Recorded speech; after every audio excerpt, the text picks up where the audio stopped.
Salam sejahtera untuk kita semua, Shalom. Waktu yang indah ini mari kita siapkan hati dan pikiran kita.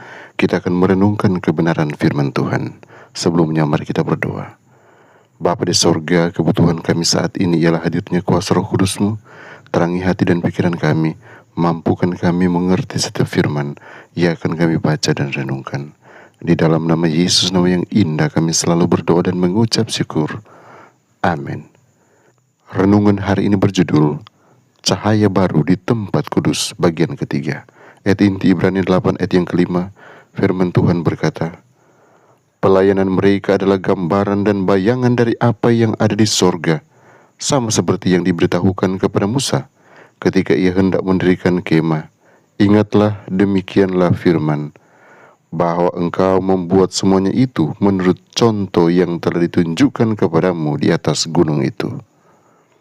Kemarin kita diperkenalkan dengan O.L. Crosier, teman Hiram Edson yang mendedikasikan waktunya untuk mendalami Alkitab secara intensif dan ekstensif mengenai makna tempat kudus dan pemulihan yang akan terjadi pada akhir 2300 hari dari Daniel 8 ayat 14. Dalam tulisan yang dimuat di Day Downs yang diterbitkan oleh Edson dan F.B. Hunt, Crosier secara sistematis menguraikan temuannya. Salah satu kesimpulan pertamanya adalah bahwa interpretasi Miller salah karena berdasarkan prinsip apapun, kata tempat kudus tidak dapat diterapkan atau diartikan bahwa itu adalah bumi.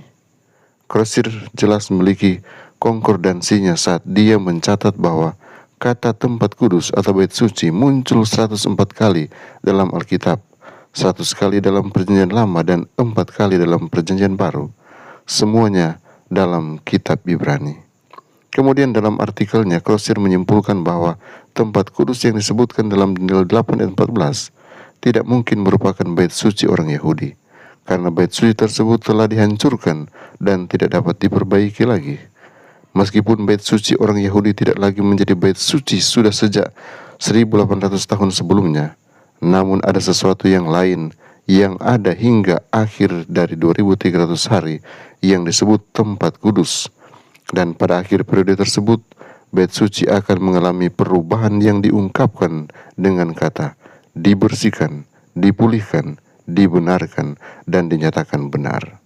Satu hal yang jelas dari kitab Ibrani yang ditunjukkan Crosier, bahwa Kristus pada saat kenaikannya memasuki tempat pelayanannya di sorga, yang dalam hal pola atau tipenya digambarkan oleh bait suci Yahudi. Dan itulah tempat pelayanannya selama periode penyebaran Injil ke seluruh dunia.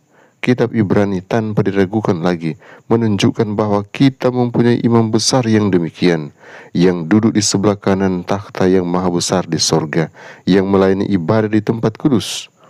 Ini adalah satu-satunya ayat dalam Perjanjian Baru di mana kata tempat kudus ditemukan, selain dari 3 lainnya yang berbicara tentang bait suci Yahudi.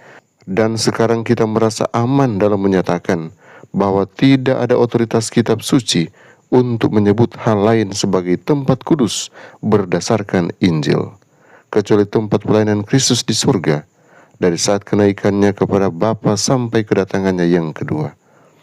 Hari ini kita dapat bersyukur kepada Tuhan karena kita memiliki Yesus sebagai imam besar kita di bait suci surgawi.